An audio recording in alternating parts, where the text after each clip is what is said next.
Olá, meus caros amantes da sétima arte, sejam muito bem-vindos, vocês estão no Horário Cinema. Olha só que alegria, o Dia dos Pais chegou e nada melhor para homenageá-los do que um top 5 das melhores figuras paternas que nós já tivemos dentro do meio cinematográfico. Essa lista obedece a um ranking que é de acordo com o meu gosto pessoal pelo filme, mas lógico que a dedicação pelo pai em relação ao filho também foi levada em consideração. Também serve de recomendação, pois se você não assistiu algum dos filmes presentes nessa lista, corre lá porque são todos muito bons. Então chega de enrolação e vamos ao que interessa.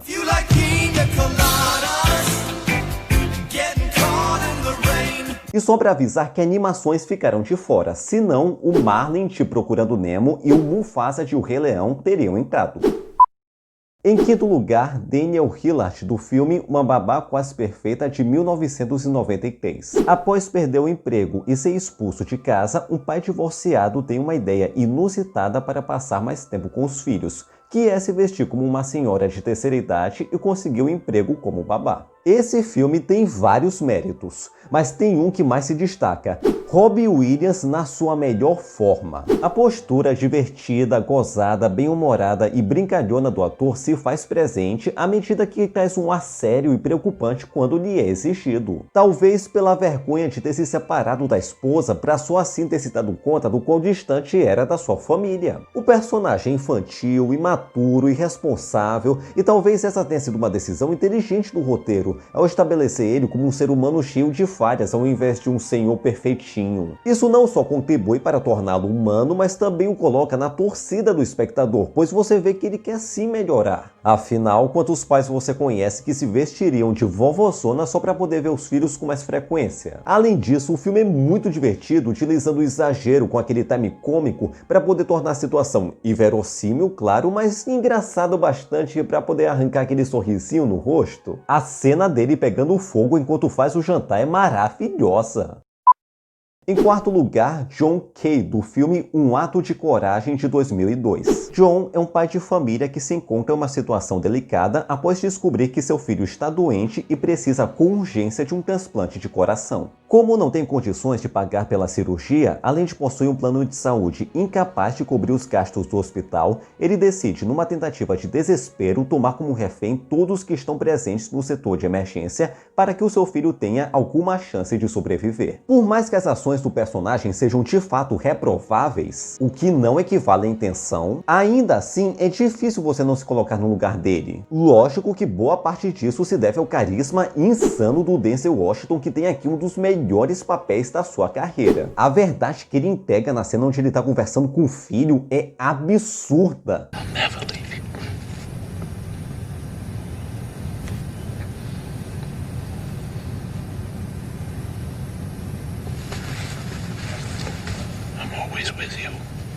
E o filme ainda aproveita para fazer uma crítica sagaz quando o sistema falho dos hospitais, que não costumam dar muita importância a pessoas menos privilegiadas. Tem alguns momentos meio forçados, isso é verdade, como a cena do atirador, por exemplo, e a simpatia que tanto as pessoas de fora quanto os reféns criam pelo John acontece muito depressa. Ainda assim é um filme bonito, comovente e que vale muito o seu tempo.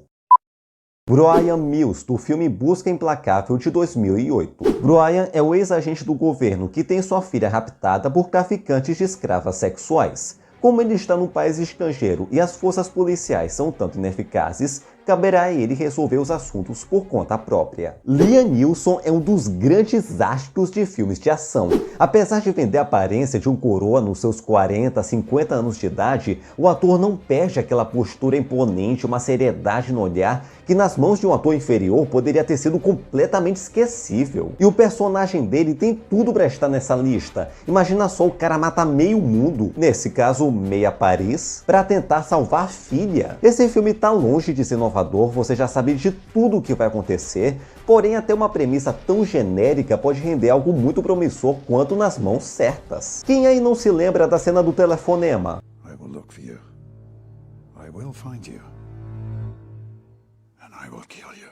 Só de lembrar já dá arrepio. Busca Implacável foi um sucesso tanto de público quanto de crítica, além de ter rendido 2 continuações que a gente prefere fingir que não existe. O filme é bem bacana, com cenas de tirar o fôlego, por mais que até apele para aquele recurso chato como a câmera tremida e os cortes excessivos, ainda assim eles cumprem a sua devida função na narrativa. Você consegue entender tudo o que está acontecendo. E ainda somos brindados com aquele gostinho de vermos bandidos se esculachando, e quando você descobre que o Carrasco é o pai de uma das vítimas, a sensação é ainda melhor.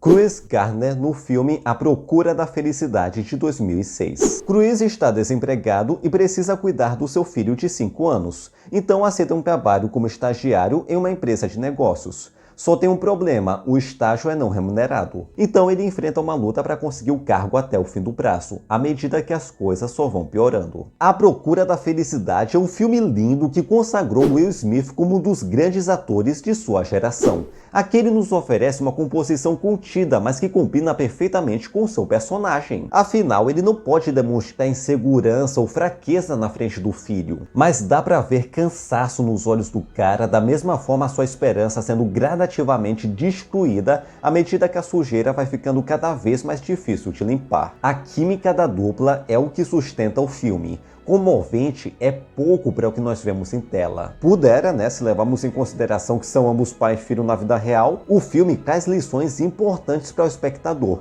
que pode soar clichê porque é algum tanto óbvio, mas é sempre bom lembrar porque boa parte das pessoas tende a simplesmente se esquecer dessa mensagem tão valiosa. Sempre corra atrás daquilo que você mais deseja. Não desista, pois não existe ninguém que pode te impedir a não ser você mesmo. You got a dream, you got to protect it. People can't do something themselves, they want to tell you you can't do it.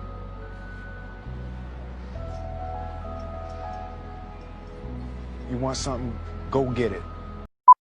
E em primeiro lugar, Guido, do filme A Vida é Bela, de 1997. Durante a Segunda Guerra, pai e filho são levados para um campo de concentração. Lá ele tenta convencê-lo de que toda a realidade trágica que o cercam, na verdade, não passa de um jogo. A pergunta é, até quando ele vai conseguir esconder isso? Durante um certo tempo, o cineasta Roberto Benigni foi considerado o novo Charlie Chaplin por causa desse filme. E acredite, não foi exagero. O filme equilibra a trama com comédia em perfeita harmonia, o que é um grande feito, principalmente se levarmos em consideração esse período tão trágico da humanidade. Sabendo disso, o Benigni não faz pouco caso e retrata para o espectador que aquele lugar em que eles estão vivendo é sim um ambiente desagradável, repulsivo e até perigoso, pois a qualquer momento alguém pode ser morto pelo motivo mais trivial. Dito isso, o seu personagem é o maior exemplo de figura paterna que nós já tivemos na história do cinema. Afinal, se você tem um filho pequeno, já deve saber o quanto que uma criança pode ser inocente e vulnerável. Se deparar com algo naquele nível pode causar feridas emocionais que talvez nunca cicatrizem.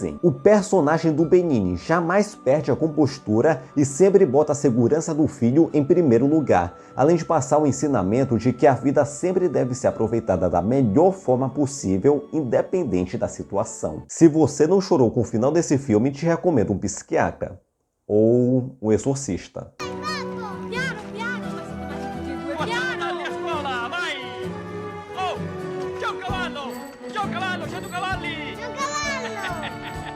Então é isso, gente, eu vou ficando por aqui. Não se esqueçam de deixar na barra de comentários a lista de vocês, qual foi o pai amoroso que eu acabei deixando de fora. Eu adoraria saber a opinião de cada um. Gostou do vídeo? Deixa o seu like, se inscreve no canal, ativa o sino de notificação, compartilhe com os amigos, as redes sociais, ajuda demais o canal a crescer. Muito obrigado a todos e até a próxima.